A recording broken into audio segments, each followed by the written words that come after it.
آکا چی کاره؟ بیا سیستم در پیش. بیا دیگه. یا بسم الله. خود ویاله اونم رحمتی میشه.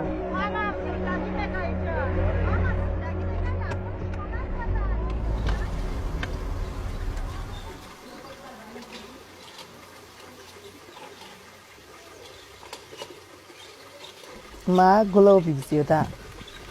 ای ویاله را پخت کارش میشم. سبی 5 فرزندم.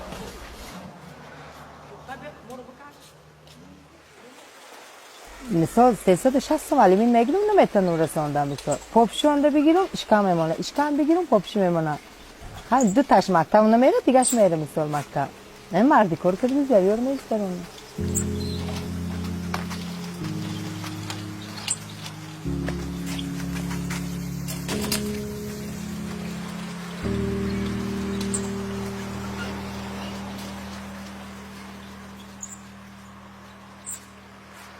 زمین هم میکنه غشت هم چپه میکنیم جویاک هم میکشه کار مردک هم میکنه که مقصد که حتی بیان بیگاه نام بپریم در خانه 3 سال پیش ایشون جدا شدم ما باید در کار هم کنه از باید که فرزند خودش برزن که 2 گوده که 6 سال دارم و میام 10 سم ده نان میبرم تا پگاه بیگاه رسانده نمیتونم نبرم گوشنه بمانه کار دنیم هر روزه که من کار نکردم اپا همون روز باید گوشنه ایده کده که من نباید کارچی که قیمت شدگی که کارچی که کن نخوردی انکو گوش کنم میخوری کارچی که هم نخوردی نمی پیاز داغ میکنم سه قاو مکران انداختم دوستم گوده کم نام بره مثلا با کارم که نکنم روزم نمیزگره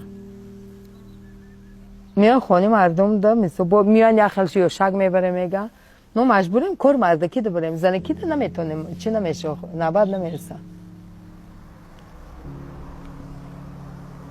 360 معلمین میگیرم رفتم گودکام ده اینترنت بسپارم تا قبول نکرده ما گودکای چه خیلی بگم این دیولیت میگیریم گفته ما میخوام که گوده که ما برای مثال اینترنت کلان شد صاحبی چی شد